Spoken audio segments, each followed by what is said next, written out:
Terima kasih Ketua Rapat, yang terhormat pimpinan DPR, pimpinan Komisi 8, Komisi 9, yang terhormat Pak Menteri beserta jajarannya. Tadi mendengar penjelasan dari pemerintah, khususnya dari Pak Menteri Kesehatan, yang menyebutkan bahwa PBI dibatasi 96,8. Boleh interaktif Pak Ketua untuk mengklarifikasi angka? Itu dasarnya di mana ya Pak Menteri?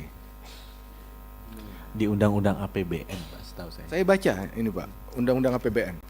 Rincian APBN. Peraturan Presiden nomor 118 tahun 2025, lampiran 3, rincian APBN tahun 2026, halaman 351.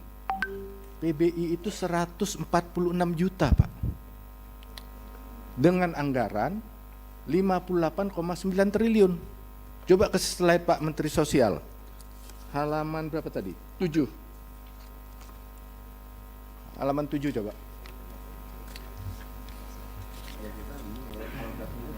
Pak Menteri, saya lagi bicara sama Pak Menteri Kesehatan.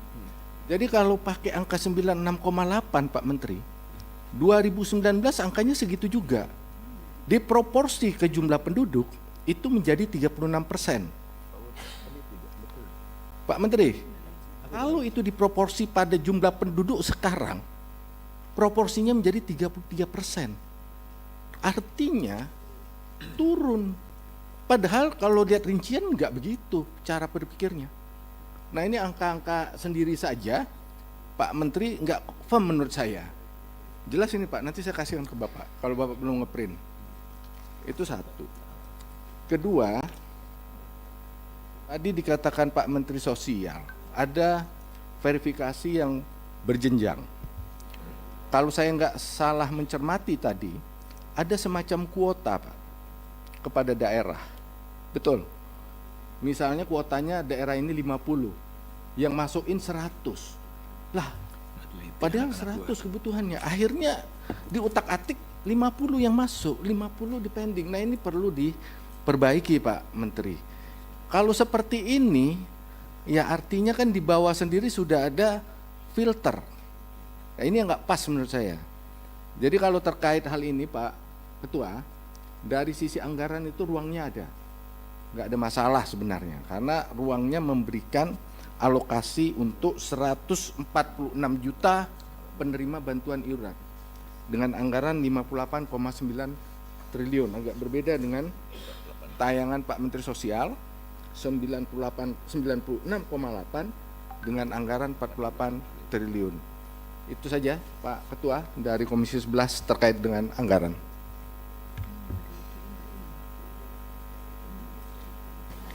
Komisi 8.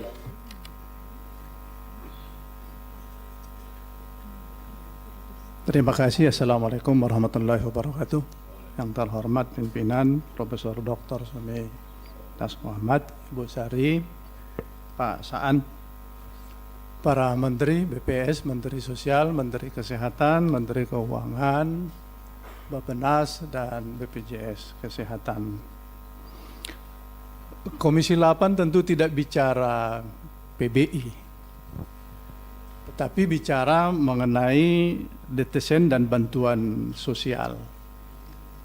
Di Komisi 8 kami mendorong Menteri Sosial untuk memperbaiki DTSN kita. Menurut kami, bantuan sosial kita sebetulnya termasuk boros juga. Ada PBI, ada KIP, ada dan lain-lain. Intervensinya sebetulnya kalau dijadikan modal bagi masyarakat, mereka bisa meningkat, tidak perlu mendapatkan bantuan lagi, dijadikan modal. Masyarakat miskin kita kalau dikasih modal sekitar 20 juta, itu bisa bergerak naik. Maka karena itu kita mendukung Menteri Sosial untuk data yang ada di kita 10.000 penerima PKH, kemudian ada 18.000 penerima BPNT, dan ada fluktuatif 4.000, 6.000 penerima bansos menurut suasana keadaan. Sementara yang kita perbincangkan hari ini adalah PBI, saya kira dari sisi anggaran nggak ada masalah. Ini Pak Purbaya tidak mengurai anggaran, tetap seperti itu. Yang kami maksudkan di Komisi 8, bila ada perbaikan data, maka anggaran akan berkurang. Kalau data miskinnya berkurang, mestinya anggarannya berkurang. Maka karena itu kita harus membuat kriteria baru khusus mengenai kesehatan penerima PBI yang tiba-tiba bukan desil 1 sampai 5, tapi 5 sampai 6 ke 10, ternyata orang sakit kalau penyakitnya kronis yang ini mesti harus ditanggung juga. Jadi tidak berlaku mengenai kriteria PBI itu. Makanya ada orang jantung, cuci darah dan lain-lain. Kalau kriterianya penerima PBI, ya orang yang tadinya kaya bisa juga tidak bisa melakukan penilaian kesehatan itu. Maka saya mendukung Pak Rahmat Pambudi. Jadi harus ada kriteria itu. Jadi bukan saja yang PBI itu, tapi yang masuk desil sampai ke 10 pun kalau penyakitnya tertentu harus dibantu. Karena keadaannya tidak seperti kriteria desil 1 sampai desil 5. Nah, kami tetap mendorong Kementerian Sosial untuk melakukan perubahan dan perbaikan juga kemampuan masyarakat kita. Sampai di Komisi 8 ada namanya wisuda, Pak Ketua. Jadi orang miskin di wisuda sudah menjadi ya tidak miskin lagi, belum kaya tapi tidak miskin, tidak perlu lagi mendapatkan bantuan PKH. Tapi sampai di tingkat tidak mendapatkan layanan kesehatan, menurut kami itu belum bisa. Harus ada pembedaan bantuan sosial PKH dengan bantuan kesehatan. Maka karena itu tidak perlu sebetulnya ribut-ribut di masyarakat. Karena toh juga uangnya ada. Kecuali memang yang dibantu ini betul-betul kaya, hanya ingin merasa hebat pemerintah membantu dia. Nah, itu datanya penting. Tapi melihat pertemuan kita hari ini, Pak Ketua, rasanya bisa diselesaikan.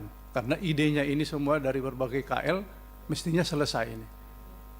Nah, yang untuk sekarang yang sudah ribut dan mengeluh, mereka dinonaktifkan, segera dinonaktifkan. Anggarannya juga ada masalah. Nanti sambil perbaikan. Diaktifkan dan kita bayar itu semua supaya masyarakat kita tidak lagi menjerit dan tidak menyalahkan kita. Ini saja Ketua, terima kasih. Salam.